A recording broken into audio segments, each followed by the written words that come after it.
So yeah, where was I up to? It was 13 degrees, wasn't it? I said Nathan equals 58 and 5 plus 8 is 13. Nathan was 13 when he left this world. Yeah, I was saying how Nathan and Jake, they know each other. Just like Jake Chambers in The Dark Tower by Stephen King.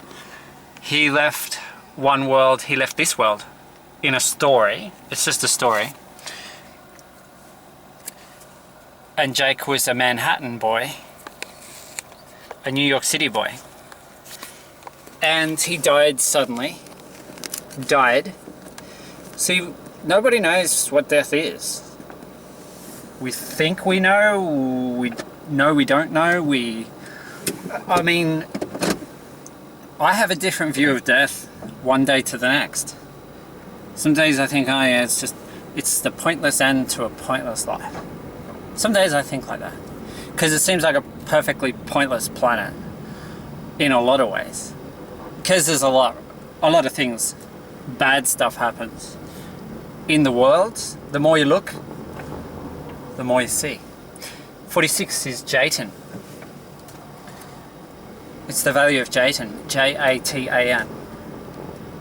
46. 91.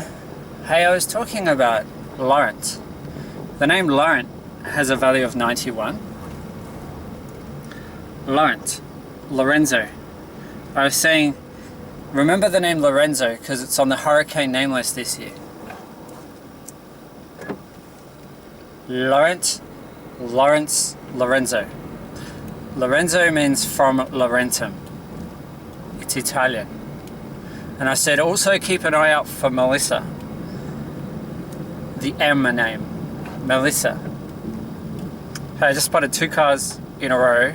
Well, not in a row. 2 cars separated by a car with the number plate 78. That is the value of Melissa, 78. It's also the year Jake was born, 1978. Melissa means honeybee. That's what I was talking about. The day that I was making the video at home, which is a couple of months ago, from memory. I don't know exactly when it was. But I was just saying that Nathan was a boy from Kinglake West, near Melbourne in Victoria, in Australia. And that's where he lived. He didn't spend all his time there, but that's where he lived. I know he spent time in Darwin, in the Northern Territory. And Kinglake West is also where he died. He died in a fire.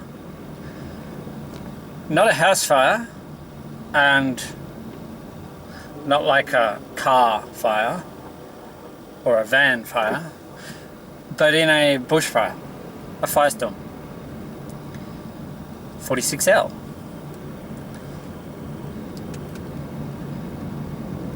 '89. Jake left this world in 1989. Nathan in 2009. So 20 years apart, around about. Nathan actually left this world exactly 10 days before Jacob's 31st birthday. Jacob Wetterling would have turned 31 on the 17th of February 2009, and that's 10 days after Nathan left this world. 31. Jake would have turned 31. Jacob Wetterling. Actually, you know what I should do? I should chuck a Yui. I mean, I probably shouldn't, but I'm going to. Yeah, I probably shouldn't because this car's coming.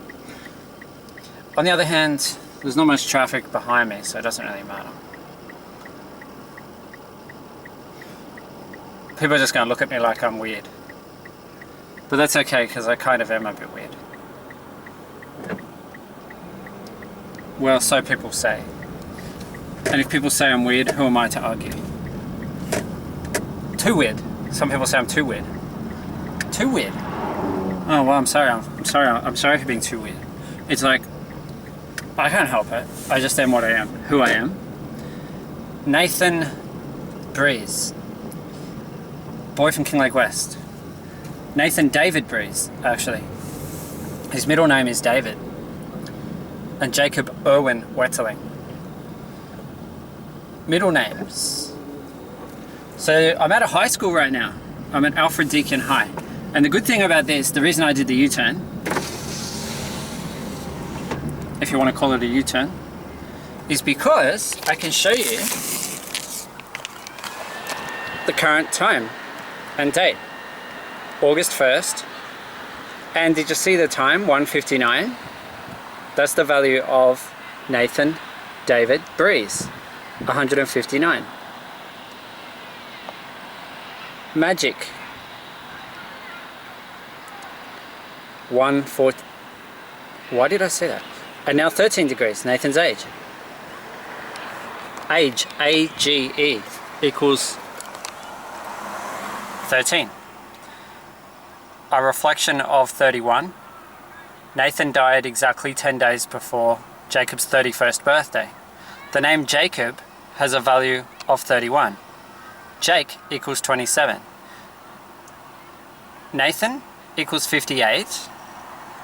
And Jake left this world in 1989. It's 2 o'clock and it's 13 degrees. 1st of August. Sometimes they call today the horse's birthday. I don't know why, but they do. The horse's birthday. My favorite photo of Jake, he's sitting on a horse. It's a school camp a few months before he left this world. I like to say left this world because I don't know what death is. So when I say he died, I don't really know what I'm saying. He died, well, he did die. But when you say he died, our true understanding of that is that it's totally final and complete, and that's the end of everything. I never really filmed this because you can't pull over on the road.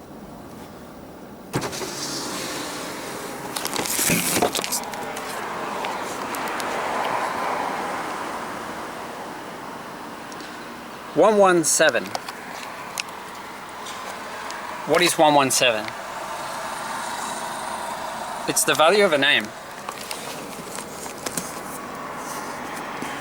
MS. M is 13. S is 19.